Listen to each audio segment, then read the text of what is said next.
C'est parti les amis, aujourd'hui on va tester la recharge du Ford Mustang Mach-E que j'ai juste derrière moi. On va faire une recharge de 10 à 80% pour voir si la promesse de la marque est tenue. Ford annonce une recharge de 10 à 80% en 38 minutes sur ce Mustang Mach-E. Alors c'est une vidéo que je vais faire avec Gary. Alors Gary n'est pas présent dans cette introduction, tout simplement car je la refais une deuxième fois. Car lors de notre tournage, donc hier, on a eu un problème de son, donc je m'en suis rendu compte au montage, mais mon micro ne fonctionnait tout simplement pas. Mais ne vous inquiétez pas, Gary intervient avec moi un petit peu plus tard dans la vidéo. D'ailleurs, il y aura une petite séquence toute pile au début où il y aura aussi un petit souci de son.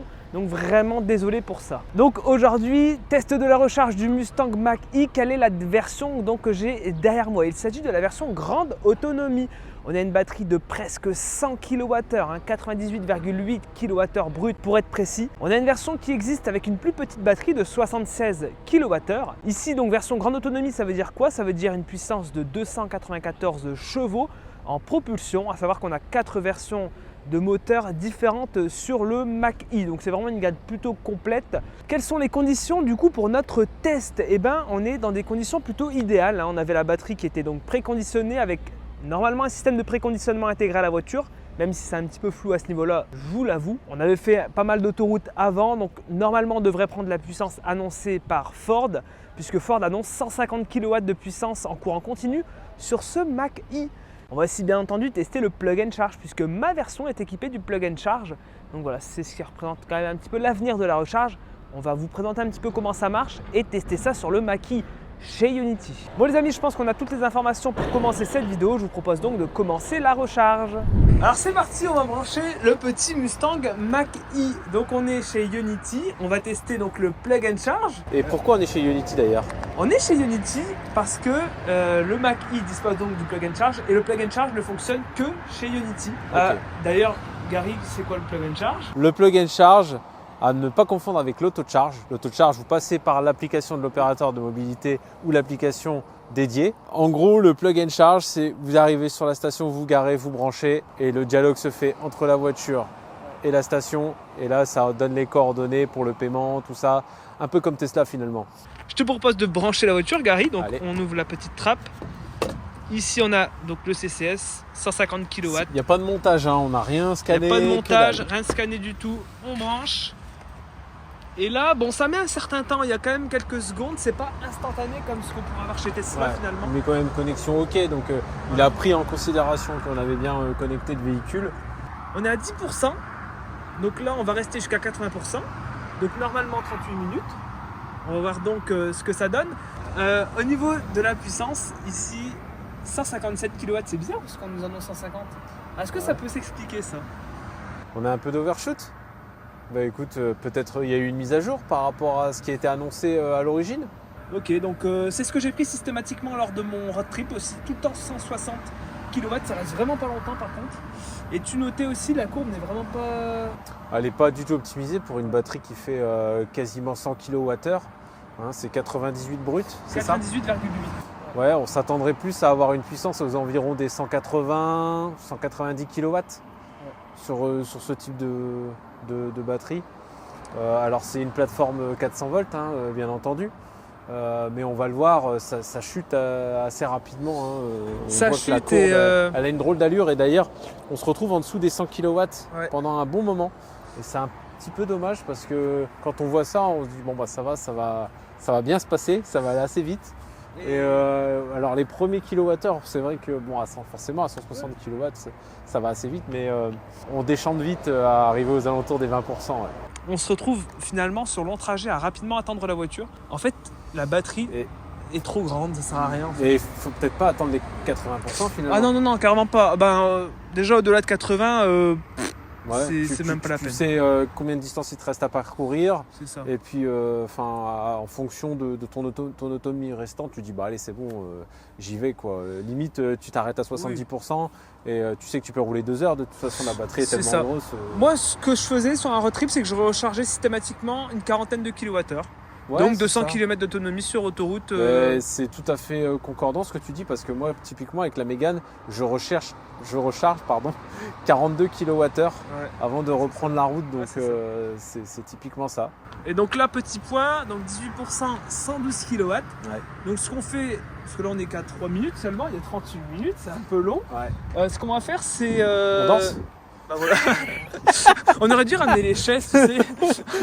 Parce que là, et comme je disais, on se retrouve vraiment à attendre la voiture.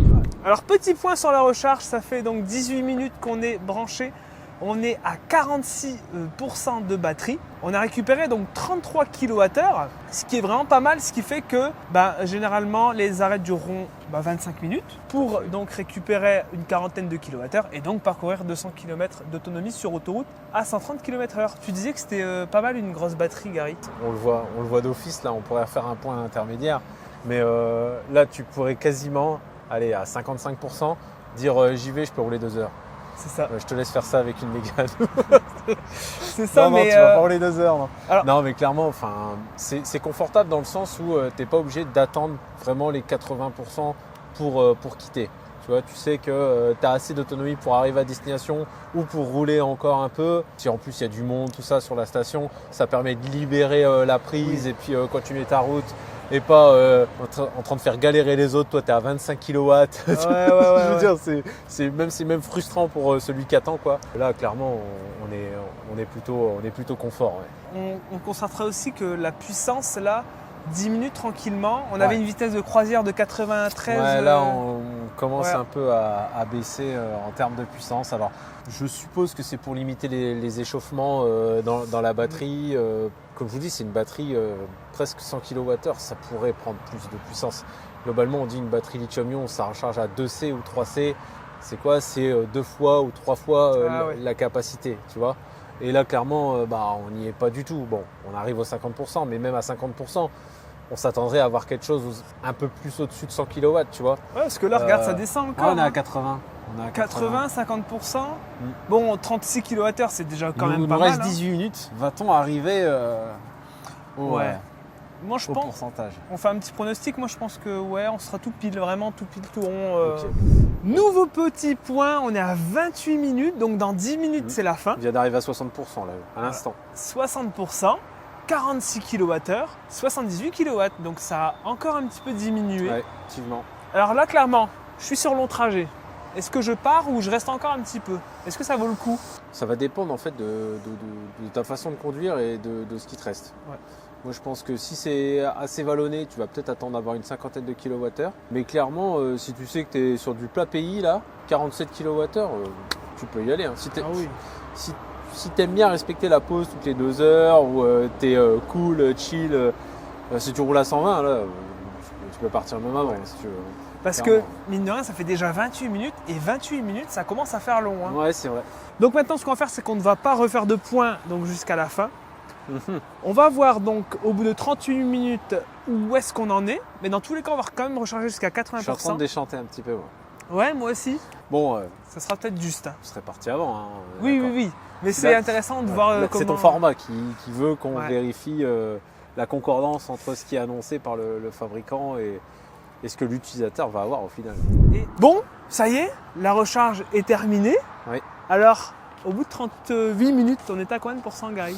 73. Contre 80% annoncé. Donc la promesse n'est pas tenue. N'est pas tenue. C'est dommage. On a attendu quand même un petit peu. Ouais. Donc pour avoir nos 80% de batterie, ça a mis 43 minutes. 5 minutes de plus, ouais. Encore une fois. Sachant qu'arrive à 80%, parce que je t'ai fait la réflexion tout à l'heure. C'est un fossé. Ça s'effondre. 35 kW. On va le montrer là. Ah ouais. À 82% de batterie, là on est à 37 kW de puissance, donc vraiment à 80% de batterie, vous partez. Ouais, c'est clair. Déjà avec, c'est un peu la règle. Tu peux mettre une limite à 80%. Alors j'ai regardé dans la voiture, j'ai fouillé, et ça n'a pas l'air visiblement, alors peut-être que j'ai pas trouvé l'option, ou alors c'est très bien caché, mais visiblement il n'y a pas de limite de recharge. Bon en même temps, tu craques avant. Hein. Ouais. T'attends pas. En fait c'est vraiment, encore une fois, on va pas le répéter 1000 fois, mais C'est encore un petit peu long. S'il n'y a pas trop de mais, monde, c'est une voiture qui va te laisser manger tranquillement. Tu peux faire Ah ouais. entrée, plat, dessert, oui. fromage, café. C'est ça. Et après, par contre, tu peux rouler vraiment. Là, on est au mois de juillet. Tu peux faire 350 large, vraiment tranquille. Je suis arrivé avec 48 km d'autonomie sur le tableau de bord. À savoir que ça se base sur ma précédente consommation. Pour vider la batterie, on a un petit peu tapé dedans. Et donc là, à la fin de la recharge, à 80% de batterie, j'avais une autonomie annoncée de 369 km donc sur le tableau de bord. D'accord. En mode classique. En prenant en compte ta consommation Voilà. assez élevée, type C'est ça. autoroutière, quoi. À savoir que le max du max que j'ai vu, c'était plus de 600 km à 100% de batterie. Avec une consommation beaucoup plus faible. Avec une consommation vraiment à zéro. On a récupéré combien d'énergie, Gary? 65 kWh. 65 kWh, donc plus d'une mégane. C'est Ouais, pas mal. un Hero EV. Voilà, tu as récupéré un Hero. Oui. Et là, il est encore en train de charger, c'est ça qui est fou. Maintenant, on va parler des choses qui fâchent. Bon, qui fâche ou pas. Qui fâchent ou pas? Alors, Ça va fâcher si vous utilisez genre un badge d'opérateur de mobilité oui. qui Alors, ne oui. vous fait pas profiter de remise, ou alors que vous passez par l'application Ad-Hoc et là vous avez payé 69 centimes du kilowattheure.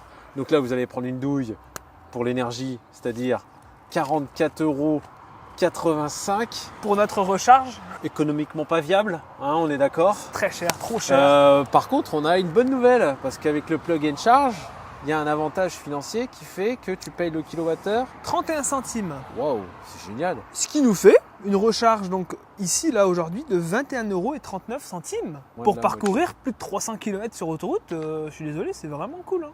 Ah là ouais, c'est bien. C'est vraiment bien. Là d'accord. Et c'est ce qu'on devrait payer. On n'aidera pas les gens à passer à la voiture électrique Oui. si derrière on a des recharges à 50 balles pour faire 300 km. Clairement. C'est ce que les gens regardent, hein. C'est le portefeuille. Hein. Bah oui, non mais. C'est normal, hein. mais Bah, voilà. c'est comme ça qu'on fera passer les gens à la voiture électrique. Exactement. Même si elle coûte plus cher à l'achat, on sait qu'elle coûte plus cher. Bon, il y a un débat là-dessus sur le prix des voitures électriques. Ça va baisser, vous inquiétez pas, c'est en route. Par contre, ça sera, je pense, c'est pas pour aujourd'hui que ça va être moins cher qu'une voiture thermique Oui. à taille équivalente. Par contre, il faut absolument qu'on puisse le gagner sur l'utilisation finalement, sur le coût du kilowattheure à la maison. Et même quand on recharge en conditions rapides. Ouais. Oui, et puis n'oublions pas encore une fois qu'on est sur un usage ici qui reste exceptionnel. Oui. On ne va pas tous les jours chez Unity. Voilà. Clairement pas. L'usage au quotidien, c'est soit à la maison, soit sur de la borne Ouais. type 2, ou alors. Mais ça serait dommage que les gens qui roulent au quotidien en voiture électrique utilisent une voiture thermique qu'ils ont en surplus à la Oui. maison ou celle d'un ami quand ils partent à plusieurs. Dire bah on va prendre ta thermique, ça revient moins cher. Non, ça n'a pas de sens. Non, exactement. C'était un très beau mot de la fin. Ouais, ça c'est. Voilà. Je vous invite vraiment à vous abonner et à regarder les autres vidéos que j'ai réalisées donc avec le Mach-E qui est donc juste derrière. Et merci Gary. Bah, merci à toi et surtout abonnez-vous à la chaîne. de Abonnez-vous, Max. c'est super important. Ouais. Et on vous dit à la prochaine, dans une prochaine vidéo. Ciao. Ciao.